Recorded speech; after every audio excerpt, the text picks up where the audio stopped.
প্রতি বছর বর্ষা এলেই ভাসে ঘাটাল, আর ঘাটালে টুকরো টুকরো নানান ছবি, তাও প্রতি বছরের ঘটনা। ঠিক যেমন ঘাটাল থানা। হ্যাপি ফ্যামিলির হ্যাপি স্মাইল, কসমো বাজার, পুজো ইন স্টাইল।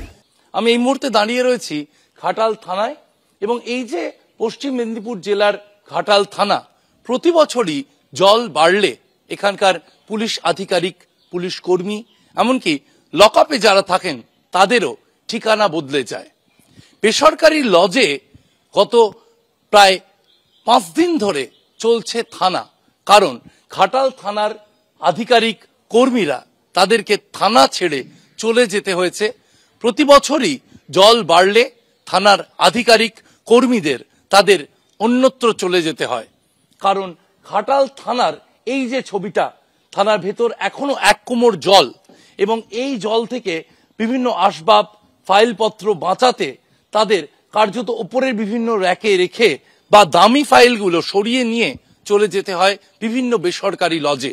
কারণ থানার এখানে থানার যে গাড়িগুলো আমরা দেখতে পাচ্ছি, থানার আমরা যে দরজা দেখছি, সেখানে কিন্তু এখনো পর্যন্ত প্রায় বুক অব্দি জল, এবং এই যে দেওয়ালটা, জল কার্যত গত 2 দিন ধরে কিছুটা হলেও নেমেছে। এই জায়গা পর্যন্ত জলের দাগ আমরা দেখতে পাচ্ছি, এই জায়গা পর্যন্ত, যা প্রায় আমার মাথার উপরে, এই পর্যন্ত কিন্তু জল উঠেছিল, এবং গত 2 দিন আগেও এই পর্যন্ত জল ছিল ঘাটাল থানায়। সে কারণেই ঘাটাল থানার আধিকারিকরা, থানার কর্মীরা, তারা থানা ছেড়ে বেসরকারি লজে গিয়ে রয়েছেন, এবং কার্যত ঘাটাল থানার পরিষেবা দেওয়া হচ্ছে বেসরকারি লজ থেকেই। ক্যামেরায় প্রবীর দের সঙ্গে শিবাশিস মৌলিক, এবিপি আনন্দ, ঘাটাল। দক্ষিণবঙ্গের বিভিন্ন জেলায় ভয়াবহ পরিস্থিতি, আর সেই বন্যা দুর্গতদের পাশে দাঁড়াতে গত 2 দিন ধরে বিভিন্ন জেলায় জেলায় ঘুরছেন মুখ্যমন্ত্রী মমতা বন্দ্যোপাধ্যায়।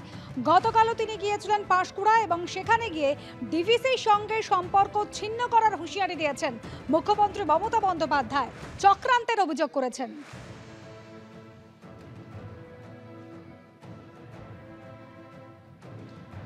ডিভিসির সাথে অল সম্পর্ক আমি তো কাট আপ করবই, because it is too much, it is too much. পুরো জল ছাড়া বৃষ্টির জন্য এই বন্যা হয়নি। This is not for rain.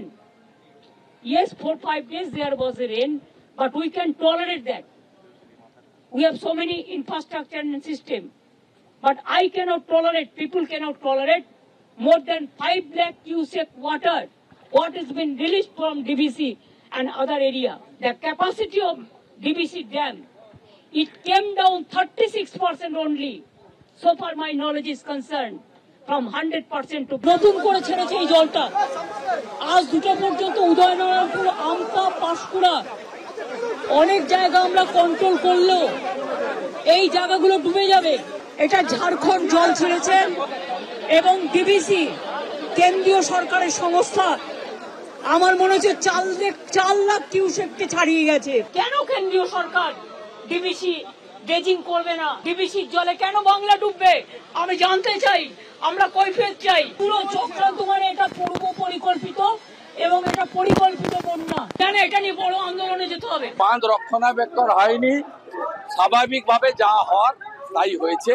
মুখ্যমন্ত্রী একটু খিঁচমেরি ফটো না করে আর্মির সাহায্য নিয়ে অবিলম্বে বাঁধগুলোকে জুড়ুন। আমরা মাননীয় মুখ্যমন্ত্রীকে প্রশ্ন করতে চাই যে গতবার আপনি বলেছিলেন ম্যানমেড বন্যা, 1 বছরে ম্যানমেড বন্যাকে বন্ধ করার জন্য আপনি কি করেছেন? আপনার মোদীকে সরানোর পরিকল্পনা করেছেন, এই 1 বছরে তো একবারও দেখিনি দুজনে বসে একসাথে এই ম্যানমেড বন্যা বন্ধ করার পরিকল্পনা।